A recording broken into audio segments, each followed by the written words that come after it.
Hello student, welcome back to my channel CC Mantra education Ajmer. तो student, अपन partnership का second chapter पढ़ रहे हैं, गुडविल, नेचर एंड वैल्यूएशन। तो इसके प्रीवियस वीडियो के अंदर अपन ने इस चैप्टर की थ्योरी को कवर करा था। तो जिन भी बच्चों ने उस वीडियो को नहीं देखा है, प्रीवियस वीडियो को, वो जरूर देख लें, क्योंकि एग्जाम की पॉइंट ऑफ व्यू से इम्पॉर्टेंट है, क्योंकि एमसीक्यू क्वेश्चंस उसमें से बन जाते हैं। आज हम इस चैप्टर का प्रैक्टिकल पार्ट कवर करेंगे। तो मैंने पिछली वीडियो में आपको बताया था कि methods of valuation of goodwill.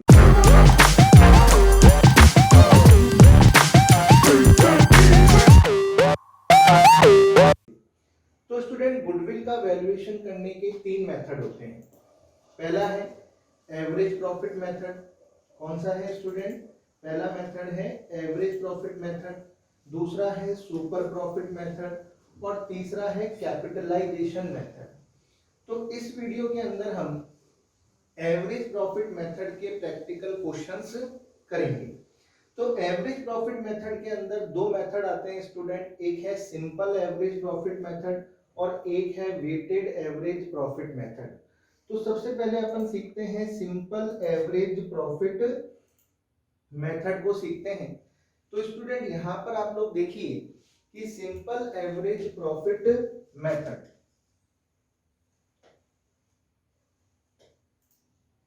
Simple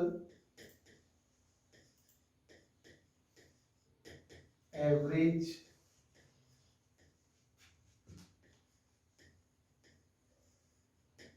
profit method. तो सिंपल एवरेज प्रॉफिट मेथड से हम फर्म की गुडविल को कैसे निकालते हैं? तो सबसे पहले हम क्या करेंगे, इसके अंदर एवरेज प्रॉफिट को फाइंड आउट करेंगे। तो एवरेज प्रॉफिट को कैसे फाइंड आउट करते हैं स्टूडेंट? एवरेज प्रॉफिट निकालने का जो फार्मूला होता है वो होता है total of profits, total of profits upon number of years. Student, होता क्या है कि क्वेश्चन के अंदर हमें पास्ट 3 इयर्स या 4 इयर्स के प्रॉफिट्स क्या होते हैं, गिवन होते हैं। तो उन प्रॉफिट्स को हम ऐड कर लेंगे, तो हमारे पास क्या होगा, टोटल ऑफ प्रॉफिट्स आ जाएगा। फिर जितने पास्ट ईयर के प्रॉफिट हमें गिवन है, जैसे 3 इयर्स के गिवन है तो 3 से डिवाइड कर देंगे, 4 इयर्स के गिवन है तो 4 से डिवाइड कर देंगे और 5 ईयर के गिवन है तो 5 से डिवाइड कर देंगे। तो सबसे पहले हम क्या करेंगे, total of profits upon number of years करके हम क्या करेंगे, एवरेज प्रॉफिट निकालेंगे। और फिर एवरेज प्रॉफिट निकालने के बाद हम फर्म की गुडविल को निकालेंगे। फर्म की गुडविल कैसे निकालेंगे?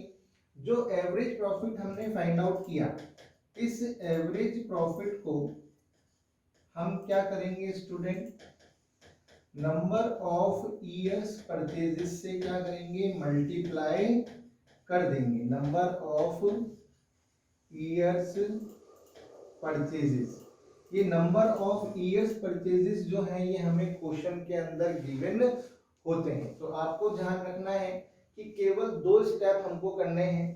पहला स्टेप, हमें एवरेज प्रॉफिट को फाइंड आउट करना है और फिर एवरेज प्रॉफिट को हम नंबर ऑफ ईयर्स परचेजेस से मल्टीप्लाई कर देंगे, तो हमारे पास फर्म की क्या आ जाएगी, गुडविल आ जाएगी। लेकिन स्टूडेंट, यहाँ पर आपको एक चीज ध्यान रखनी है, वो ये है कि अगर किसी ईयर के प्रॉफिट के साथ उस ईयर के कुछ पास्ट एडजस्टमेंट गिवन हैं तो वो हमें करने पड़ेंगे। जैसे कि जो मेन है वो मैं आपको बताता हूं। सपोज करिए किसी ईयर के प्रॉफिट हमको दे रखा है और उस ईयर के अंदर यदि हमें कोई एबनॉर्मल लॉस हुआ है, क्या हुआ है, एबनॉर्मल लॉस, जैसे कि loss by fire, loss by theft, तो हम क्या करेंगे, प्रॉफिट के अंदर ऐड एबनॉर्मल लॉस। तो हम एबनॉर्मल लॉस को क्या करते हैं स्टूडेंट, ऐड करते हैं, ये ध्यान रखिएगा। दूसरी चीज, अगर ओपनिंग स्टॉक का ओवर वैल्यूएशन हुआ है, किसका? ओपनिंग स्टॉक का ओवर वैल्यूएशन हुआ है, ओपनिंग स्टॉक का क्या हुआ है स्टूडेंट? Over valuation. तो हम क्या करेंगे, उसको भी हम क्या करेंगे स्टूडेंट? ऐड करेंगे। इस चीज को आपको क्या रखना है? ध्यान रखना है। तो प्रॉफिट में अगर एबनॉर्मल लॉस हमें क्वेश्चन में गिवन है तो प्रॉफिट के अंदर एबनॉर्मल लॉस को क्या करना पड़ेगा? ऐड करना पड़ेगा। ओपनिंग स्टॉक का यदि ओवर वैल्यूएशन हुआ है तो ओपनिंग जितना ओवर वैल्यूएशन हुआ है उसको भी हमें ऐड करना पड़ेगा। And under valuation of closing stock है, क्या है student? Under valuation of closing stock हुआ है तो हमें उसको भी ऐड करना पड़ेगा। Under valuation of closing stock. तो यानी कि आपको ध्यान रखना है कि अगर किसी ईयर के प्रॉफिट के साथ ये पास्ट एडजस्टमेंट गिवन हो तो उन्हें किस तरीके से सॉल्व करना है, क्योंकि पास्ट एडजस्टमेंट को करने के बाद ही जो प्रॉफिट आएगा उसी को हमें क्या करना है? टोटल ऑफ प्रॉफिट्स के अंदर ऐड करना है। तो यहाँ पर आप लोग ध्यान से देखिए कि सबसे पहले अगर एबनॉर्मल लॉस क्वेश्चन में गिवन हो, loss by fire, loss by theft, तो उसको प्रॉफिट में क्या करना है स्टूडेंट? ऐड करना है। फिर ओपनिंग स्टॉक का यदि ओवर वैल्यूएशन है, क्योंकि ओपनिंग स्टॉक की ओवर वैल्यूएशन से प्रॉफिट क्या हो जाता है? कम हो जाता है। और under valuation of closing stock से भी प्रॉफिट क्या हो जाता है? कम हो जाता है। तो हमें उसको क्या करना पड़ेगा? वापस ऐड करना पड़ेगा। उसी तरह loss on sale of fixed assets, loss on sales of fixed assets, अगर हमें किसी फिक्स्ड असेट्स को बेचने से लॉस हुआ है तो हमें उसको भी क्या करना है स्टूडेंट? ऐड करना है, क्योंकि ये बिजनेस रिलेटेड नहीं होता है। तो इस क्योंकि ये प्रॉफिट में से क्या है? लेस है, तो हमें इनको वापस क्या करना पड़ता है? ऐड करना पड़ता है। तो एबनॉर्मल लॉस को ऐड करना है, ओपनिंग स्टॉक के ओवर वैल्यूएशन यदि हमने किया है तो उसको ऐड करना है, under valuation of closing stock किया है तो उसको भी ऐड करना है, यदि loss on sale of fix asset हमें क्वेश्चन में गिवन है तो हमें उसको भी ऐड करना है। उसके बाद यदि किसी कैपिटल एक्सपेंडिचर को क्या करा है? यदि हमने कैपिटल एक्सपेंडिचर को क्या करा है? रेवेन्यू एक्सपेंडिचर क्या करा है? मान लिया है। क्या मान लिया है स्टूडेंट? Revenue expenditure. तो हमें उसको भी क्या करना पड़ेगा? ऐड करना पड़ेगा। सपोज कीजिए मैंने मशीनरी परचेज करी और मैंने उसे परचेज अकाउंट में डेबिट कर दिया, तो मुझे उसको वापस क्या करना पड़ेगा? ऐड करना पड़ेगा, क्योंकि परचेज में ऐड करने के कारण प्रॉफिट क्या हो गया? कम हो गया। अगर मैंने किसी कैपिटल एक्सपेंडिचर को रेवेन्यू एक्सपेंडिचर मानकर चार्ज कर दिया है तो मुझे उसे प्रॉफिट में वापस क्या करना पड़ेगा? ऐड करना पड़ेगा। तो ये चार चीजें आपको मेन तौर पे याद रखनी है कि एबनॉर्मल लॉसेस को प्रॉफिट में वापस ऐड किया जाता है, ओपनिंग स्टॉक का यदि ओवर वैल्यूएशन है तो उसको भी ऐड करना है, under valuation of closing stock है तो उसको भी ऐड करना है, loss on sale of fix asset है तो उसको भी ऐड करना है। और यदि किसी कैपिटल एक्सपेंडिचर को आपने रेवेन्यू एक्सपेंडिचर की जगह चार्ज रेवेन्यू एक्सपेंडिचर मानकर चार्ज कर दिया है तो उसको भी ऐड करना है। अब लेस क्या करना है स्टूडेंट? यदि कोई एबनॉर्मल गेन है, क्या है? एबनॉर्मल गेन, जैसे कि profit on sale of fixed asset, तो एबनॉर्मल गेन यदि क्वेश्चन में गिवन है सॉरी स्टूडेंट, तो अगर एबनॉर्मल गेन प्रॉफिट में गिवन है तो हमें उसे क्या करना है? लेस करना है। तो ये आपको याद रखना है। सेकंड, अब under valuation of opening stock और over valuation of closing stock, over valuation of closing stock. यदि हमें क्वेश्चन में है तो हमें उसको क्या करना पड़ेगा, लेस करना पड़ेगा। तो यहाँ पर आप लोग देखिएगा, अगर ओपनिंग स्टॉक का ओवर वैल्यूएशन है तो ऐड करना है, और ओपनिंग स्टॉक का यदि अंडर वैल्यूएशन है तो लेस करना है। Under valuation of closing stock हो तो ऐड करना है, over valuation of closing stock हो तो क्या करना है स्टूडेंट, लेस करना है। और यदि कोई पार्टनर्स का रेम्यूनरेशन हो, क्वेश्चन में गिवन हो पार्टनर्स रेम्यूनरेशन, तो हमें उसको भी क्या करना है, लेस करना है। ये आपको याद रखना है। और last, income from non trade investment, income from non trade investment, क्योंकि ये भी बिजनेस से रिलेटेड नहीं होती है, तो हमें इसको भी क्या करना है, लेस करना है। इन सब के बाद जो प्रॉफिट आएगा स्टूडेंट, वो हमको क्या करना है, काउंट करना है। तो आपको ध्यान रखना है कि क्वेश्चन में आपको ये एडजस्टमेंट गिवन हो सकते हैं, तो ये आपके दिमाग में फिक्स होना चाहिए कि हमें किस चीज को प्रॉफिट के अंदर ऐड करना है और किस चीज को प्रॉफिट में से लेस करना है। तो ये आपको समझ में आने चाहिए। एबनॉर्मल लॉस ऐड होगा, opening stock of over valuation add होगा, under valuation of closing stock भी ऐड होगा, loss on sale of fix asset भी ऐड होगा, और यदि किसी कैपिटल एक्सपेंडिचर को आपने रेवेन्यू एक्सपेंडिचर मान के ट्रीट किया है तो उसे भी ऐड करना है। तो ये आपको याद रखना है। एबनॉर्मल गेन क्या होगा, लेस होगा। Under valuation of opening stock क्या होगा, लेस होगा। Over valuation of closing stock भी लेस होगा। यदि पार्टनर्स को उनका रेम्यूनरेशन नहीं दिया है तो लेस होगा। और यदि आपको किसी नॉन ट्रेड इन्वेस्टमेंट से इनकम हुई है तो उसको भी आपको लेस करना है। तो ये आपको ध्यान रखना है। इसके अलावा नॉन रिकरिंग एक्सपेंसेस, यानी कि जो फ्यूचर में नहीं होंगे, उनको भी ऐड करना है। और ऐसी नॉन रिकरिंग इनकम जो फ्यूचर में नहीं होगी, उनको लेस करना है। तो नॉन रिकरिंग एक्सपेंसेस आपको क्या करनी है स्टूडेंट, ऐड करनी है। और नॉन रिकरिंग इनकम आपको क्या करनी है, लेस करनी है। ये भी आपको ध्यान रखना है। तो प्रॉफिट के अंदर ये सब एडजस्टमेंट करने के बाद जो प्रॉफिट आएगा उसको हम क्या करेंगे स्टूडेंट, काउंटिंग में लेंगे। आगे देखिए, क्वेश्चन से आपको समझ में आएगा कि Hari and Krishna were sharing profit and losses in the ratio of 2:1. They admitted Shyam as a partner for 1/5 share in the profits. For this purpose, the goodwill of the firm was to be valued on the basis of 3 years purchases. देखिए student, 3 years purchases आपको question के अंदर क्या है, given है। Number of years purchases question में क्या है, गिवन है। लास्ट 5 years का एवरेज प्रॉफिट आपको क्वेश्चन में दे रखा है।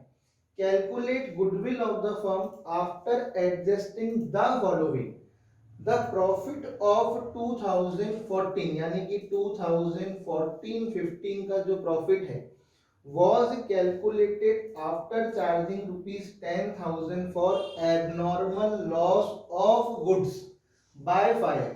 यानी कि 2014-15 का जो प्रॉफिट है वो गुड्स के एबनॉर्मल लॉस को चार्ज करने के बाद है। और मैंने आपको बताया कि यदि क्वेश्चन के अंदर एबनॉर्मल लॉस हो तो हमें उसे प्रॉफिट में वापस क्या करना चाहिए, ऐड करना चाहिए। तो देखिए स्टूडेंट, हम सबसे पहले क्या करेंगे, एवरेज प्रॉफिट निकालेंगे। क्या करेंगे, एवरेज प्रॉफिट निकालेंगे। तो यहाँ पर आप देखिए कि 2013-14 का जो हमें प्रॉफिट दे रखा है, तो वो कितना दे रखा है स्टूडेंट, यहाँ पर हमको दे रखा है 50,000। ठीक है, तो यहाँ पर हमने क्या करा, 50,000 लिख ली। फिर 2014-15 का जो प्रॉफिट है वो हमें कितना दे रखा है स्टूडेंट, 40,000। कितना दे रखा है, 40,000 हमें गिवन है। लेकिन 10,000 का एबनॉर्मल लॉस है, तो 10,000 का एबनॉर्मल लॉस हम वापस इसमें क्या कर देंगे, ऐड कर देंगे। तो यहाँ पर कितना आ जाएगा स्टूडेंट, 50,000, ध्यान रखिएगा। उसके बाद 2015-16 का जो प्रॉफिट है वो कितना है, 2015-16 का प्रॉफिट है 75,000, तो यहाँ पर हम 75,000 लिख देंगे। फिर 2016-17 का लॉस है, ब्रैकेट का मतलब है कि ये नेगेटिव में है, यानी कि क्या है स्टूडेंट, लॉस है। तो 2016-17 में हमें क्या हुआ है, 25,000 का लॉस हुआ है, तो ये ध्यान रखिएगा, ये नेगेटिव में है। और 2017-18 का क्या है स्टूडेंट, प्रॉफिट हुआ है हमें कितना प्रॉफिट हुआ है, 50,000, तो हम यहाँ पे लिखेंगे 50,000। अब हमने क्या करा, जो एडजस्टमेंट था वो कर लिया, हमें एक ही एडजस्टमेंट क्वेश्चन में गिवन था। और उसके बाद जो नॉर्मल प्रॉफिट्स आया है, जो नॉर्मल प्रॉफिट हमें हमारे पास आए हैं, इन सबको हम क्या करेंगे, ऐड करेंगे।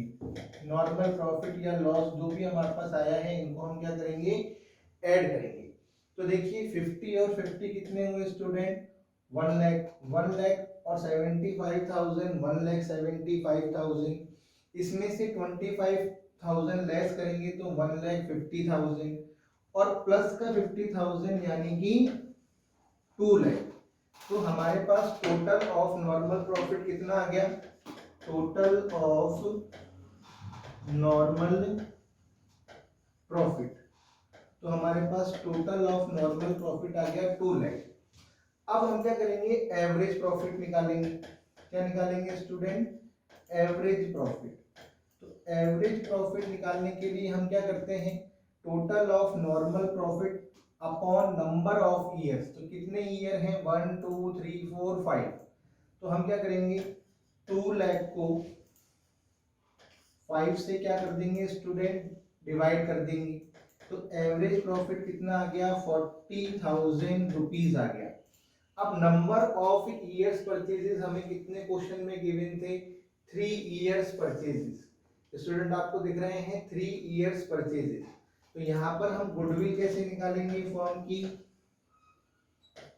एवरेज प्रॉफिट को हम नंबर ऑफ ईयर्स परचेजेस से क्या करेंगे, मल्टीप्लाई कर देंगे। तो 1,20,000 क्या आ गई, फर्म की गुडविल आ गई। तो स्टूडेंट एक बार आप वापस देख लीजिए इस क्वेश्चन को। सबसे पहले हम क्या करेंगे, नॉर्मल प्रॉफिट्स, जो एक्चुअल नॉर्मल प्रॉफिट है उसको कैलकुलेट करेंगे। हमें केवल एक एडजस्टमेंट गिवन था 2014-15 के प्रॉफिट में, जो हमने कर दिया। एबनॉर्मल लॉस था तो हमने उसको प्रॉफिट में वापस क्या करा, ऐड कर दिया। फिर सारे प्रॉफिट्स को हमने क्या किया, लॉस को हमने क्या किया, ऐड किया। तो एक 2016-17 में हमें लॉस हुआ था, तो हमने इन सबको ऐड किया, तो हमारे पास टोटल ऑफ नॉर्मल प्रॉफिट आया 2 लाख। फिर उसको हमने number of years purchase, number of year से क्या करा, डिवाइड करके हमने एवरेज प्रॉफिट निकाल लिया। क्या निकाल लिया, एवरेज प्रॉफिट। और उसको फिर हमने नंबर ऑफ ईयर्स परचेजेस से मल्टीप्लाई कर दिया, तो हमारे पास फर्म की क्या आ गई स्टूडेंट, गुडविल आ गई। अब नेक्स्ट क्वेश्चन एक और देखिए स्टूडेंट, ये क्वेश्चन बहुत अच्छा है, इसको देखिए। Purav and Purvi are partners in a firm sharing profits and losses in the ratio of 2:1.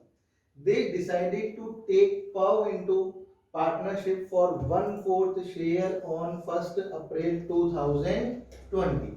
इन्होंने पव को फर्म में क्या किया है, एडमिट किया है 1/4 शेयर के लिए 1 अप्रैल 2020 को। For this purpose, goodwill is to be valued at 4 times। तो देखिए यहाँ पर स्टूडेंट, ये नंबर ऑफ ईयर्स परचेजेस हैं 4 times the average annual profit of the previous 4 और 5 years whichever is higher the agreed profit for goodwill purpose of the past 5 years ended 31 March are. और हमें कह रहा है calculate the value of goodwill. तो student इस question के अंदर सबसे इंपॉर्टेंट चीज क्या है कि एक तो नंबर ऑफ ईयर्स परचेजेस जो हैं वो हमको टाइम्स में दे रखे हैं 4 टाइम्स। तो आप यहाँ पे कंफ्यूज मत होना कि सर यहाँ पे तो क्वेश्चन के अंदर number of years purchases given ही नहीं है। इस तरह लिखा हुआ होता है वो भी नंबर ऑफ ईयर्स परचेजेस ही होते हैं। अब यहाँ पे और इम्पोर्टेंट बात क्या है कि ये कह रहा है कि हमें गुडविल का वैल्यूएशन एवरेज प्रॉफिट के बेस पर करना है और हमें प्रीवियस 5 ईयर्स के प्रॉफिट दे रखे हैं, लेकिन यहाँ पर क्वेश्चन ये कह रहा है कि पिछले 4 साल और 5 साल में से जो भी एवरेज प्रॉफिट ज्यादा होगा उसके बेसिस के ऊपर हमें क्या करना है, फर्म की गुडविल को कैलकुलेट करना है। तो हमको क्या करना पड़ेगा, पास्ट 5 ईयर्स का एवरेज प्रॉफिट भी निकालना पड़ेगा और 4 ईयर्स का एवरेज प्रॉफिट भी निकालना पड़ेगा, और उन दोनों में से जो ज्यादा होगा उसके बेसिस पर हमें फर्म की क्या करनी है, गुडविल निकालनी है। तो सबसे पहले हम 5 साल का जो एवरेज प्रॉफिट है वो निकालते हैं स्टूडेंट। तो देखिए average profit of previous 5 years, देखिए 15,000, 16,000, 10,000, 15,500 और 14,000। तो 0, 5, 11 और 5 16, 16 और 4 20, 3 4 5 6 7।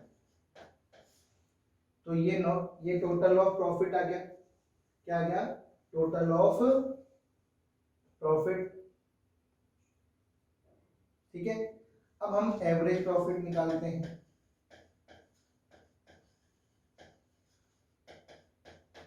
$70,500 अपॉन 5। तो प्रीवियस 5 ईयर का एवरेज प्रॉफिट आ रहा है 14,100 रुपीज। 5 2 गया, 5 4 20, तो 14,100 रुपीज प्रीवियस 5 ईयर का हमारे पास क्या आ रहा है, एवरेज प्रॉफिट आ रहा है।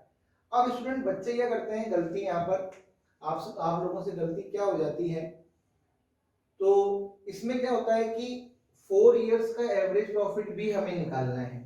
तो बच्चे ये करते हैं, यहां से गिन लेते हैं 1 2 3 4। ये अगर ऐसे करेंगे तो गलती हो जाएगी।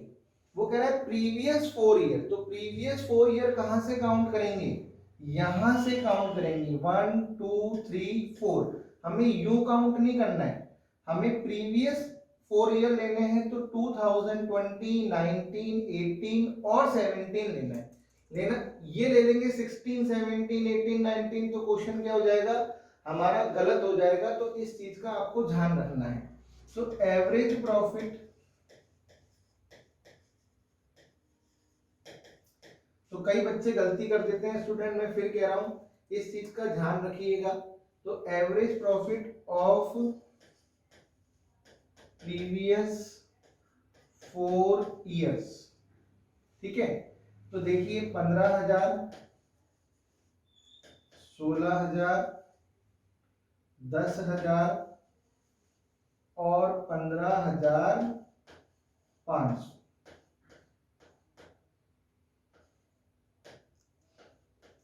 56,500 टोटल आ रहा है। तो एवरेज प्रॉफिट क्या आएगा स्टूडेंट,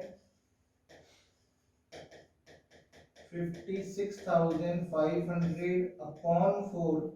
तो 4 1 जा 4, 4 4 जा 16, फिर 4 1 जा 4, 4 2 जा 8, 14,125 रुपीज।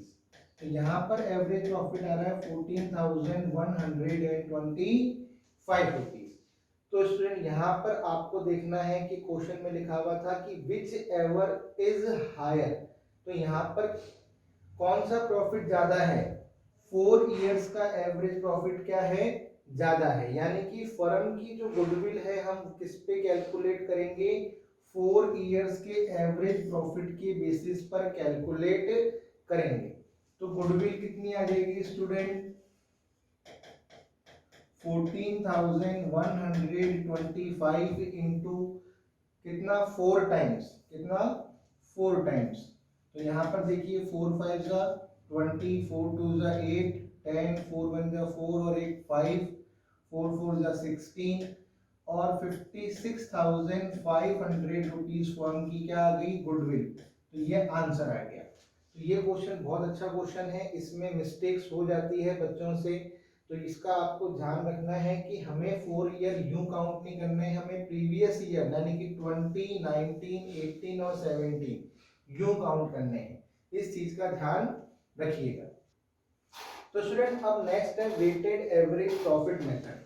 अपन लोगों ने सिंपल एवरेज प्रॉफिट मेथड के क्वेश्चन सीख लिए, अब हम सीखते हैं वेटेड एवरेज प्रॉफिट मेथड। तो स्टूडेंट इसके अंदर हमको क्या करना है, सबसे पहले हम क्या निकालेंगे, सबसे पहले हम वेटेड एवरेज प्रॉफिट निकालेंगे। ये कैसे निकालते हैं, total of weighted profit upon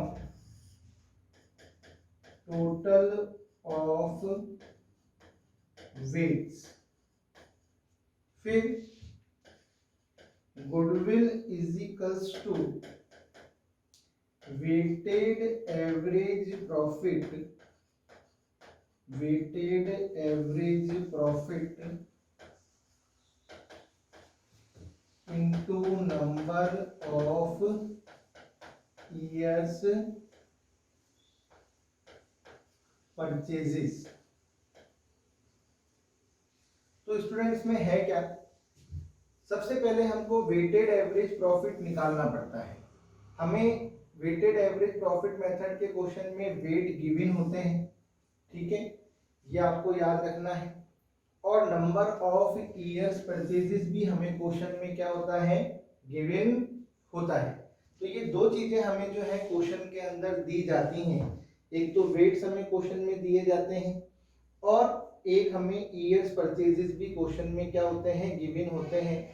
तो ये आपको याद रखना है। देखिए आप इस क्वेश्चन में आपको 2 ईयर्स परचेजेस गिवन है, वेट भी गिवन है, लेकिन फिर भी मैं आपको दो बात बता देता हूं जो मोस्ट इंपॉर्टेंट है, वो ये है कि वेटेड एवरेज प्रॉफिट मेथड से फर्म की गुडविल कब कैलकुलेट की जाती है। ये क्वेश्चन एग्जाम में आपसे पूछा जा सकता है।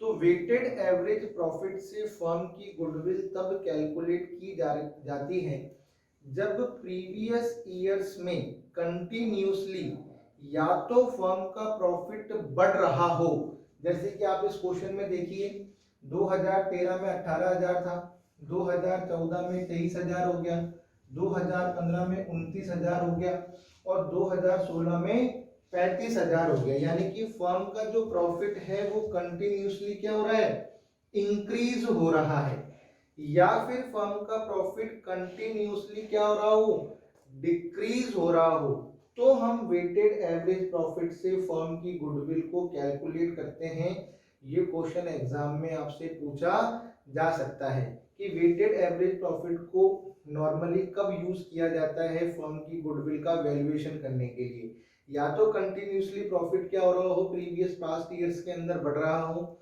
या प्रीवियस पास्ट ईयर्स के अंदर फर्म का प्रॉफिट जो है वो कंटिन्यूसली क्या हो रहा हो, डिक्रीज हो रहा हो। तो हम वेटेड एवरेज प्रॉफिट को क्या करेंगे, यूज करेंगे। दूसरी चीज, जो हाईएस्ट वेट है वो हमेशा प्रीवियस ईयर को दिया जाता है, यानी कि इसमें जो प्रीवियस ईयर है वो कौन सा है, 2016, यानी कि जो बिल्कुल प्रीवियस ईयर है उसको सबसे हाईएस्ट वेट हमेशा दिया जाता है। 2013 को अपन 4 वेट नहीं देंगे, हम 2016 को देंगे, यानी कि जो बिल्कुल लेटेस्ट प्रीवियस ईयर होता है उसको हम हमेशा हाईएस्ट वेट देते हैं। तो देखिए इसमें हम क्वेश्चन को कैसे करेंगे, सबसे पहले तो हम यहां पर लिखेंगे ईयर, तो 2013, 2014, 2016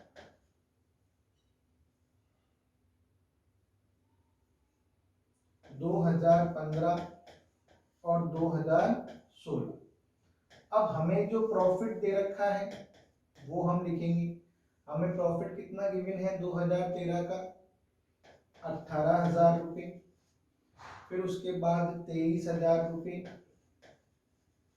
फिर उसके बाद 29,000 रुपये और फिर उसके बाद 35,000 रुपये। कोई एडजस्टमेंट हमें क्वेश्चन में गिवन नहीं है स्टूडेंट। अगर हमें एडजस्टमेंट गिवन होता, जैसे कि एबनॉर्मल लॉस होता तो हम ऐड कर देते, एबनॉर्मल गेन होता तो हम माइनस कर देते, ठीक है ना, over valuation of closing stock होता तो ऐड कर देते। तो ये चीजें आपको याद रखनी है। अगर क्वेश्चन में एडजस्टमेंट गिवन है तो आपको वो करने के बाद ही जो प्रॉफिट आएगा उसको यहाँ पर लिखना है, जो मैं आपको सिखाया था, है ना। इस चीज का आपको याद रखना है, क्योंकि एडजस्टमेंट करने के बाद ही एक्चुअल प्रॉफिट आता है तो वही प्रॉफिट आपको लिखना है। लेकिन इस क्वेश्चन में कोई एडजस्टमेंट गिवन नहीं है, इसलिए अपन ने डायरेक्ट लिख दिया। अब हम क्या करेंगे, वेट लिखेंगे 1 2 3 4। अब देखिए हाईएस्ट वेट जो है वो मैंने क्या करा है, लेटेस्ट प्रीवियस ईयर को दिया है, वो कौन सा है 2016। अब हम क्या करेंगे, वेटेड प्रॉफिट निकालेंगे। क्या निकालेंगे, वेटेड प्रॉफिट, ठीक है ना। तो अपन मल्टीप्लाई करेंगे तो कितना आएगा 18,000, फिर 23,000 को 2 से करेंगे तो कितना आएगा 46,000, 29 को 3 से करेंगे तो 0 0 3 9 जा 27, 2 3 2 जा 6 और 8 आ गया। फिर 35,000 को 4 से करेंगे तो 0 4 5 जा 20, 2 4 3 जा 12 और ये 14 आ गया। अब हम क्या करेंगे, टोटल ऑफ वेटेड प्रॉफिट निकालेंगे। तो टोटल ऑफ वेटेड प्रॉफिट कितना आ गया स्टूडेंट, 8 और 6 14 7 21, 5 6 7 8 और 7 15 और 4 19। तो 2,91,000 हमारा क्या आ गया टोटल ऑफ वेटेड प्रॉफिट। एक बार चेक कर लेते हैं, 21 का 2 3 4 7 15 4 19 का देखिए 0 0 0 0 8 और 6 14 और 7 21 का 2 3 और 4 7 और 8, ठीक है ना, 15 और 19 2,91,000। अब टोटल ऑफ वेट निकालते हैं तो टोटल ऑफ वेट हमारा कितना आ जाएगा स्टूडेंट 7 8 9 और 8 10। अब हम निकालते हैं weighted average profit. Weighted average profit क्या आएगा हमारा 2,91,000 अपॉन 10, तो 29,100, ये हमारा क्या आ गया वेटेड एवरेज प्रॉफिट आ गया। अब हम इसको क्या करेंगे, नंबर ऑफ ईयर्स परचेजेस से मल्टीप्लाई कर देंगे तो वो कितना है 2। तो फर्म की गुडविल कितनी आ जाएगी स्टूडेंट, फर्म की गुडविल आ जाएगी 29,100 इंटू 2, यानी कि 0 0 2 1 जा 2 2 9 जा 18 2 2 जा 4 और एक 15, 58,200 रुपीज फर्म की क्या आ गई गुडविल आ गई। तो स्टूडेंट वेटेड एवरेज प्रॉफिट का जो क्वेश्चन है वो इस तरीके से सॉल्व किया जाता है। और सबसे इम्पोर्टेंट बात, इस मेथड को कब यूज किया जाता है, जब फर्म का प्रॉफिट जो है वो कंटिन्यूसली इंक्रीज हो रहा हो या डिक्रीज हो रहा हो। तो ये आपको याद रखना है। तो स्टूडेंट मैंने इस वीडियो के अंदर आपको 2 मेथड सिखाए, इसके एवरेज प्रॉफिट मेथड के यानी कि गुडविल वैल्यूएशन का अपना एक मेथड जो है वो पूरा कंप्लीट हो गया। अब सुपर प्रॉफिट मेथड और कैपिटलाइजेशन मेथड जो है वो मैं आपको अगले वीडियो में सिखाऊंगा। और यदि आपको मेरे वीडियो पसंद आ रहे हैं तो प्लीज उन्हें लाइक शेयर एंड सब्सक्राइब जरूर कीजिए। Thank you very much.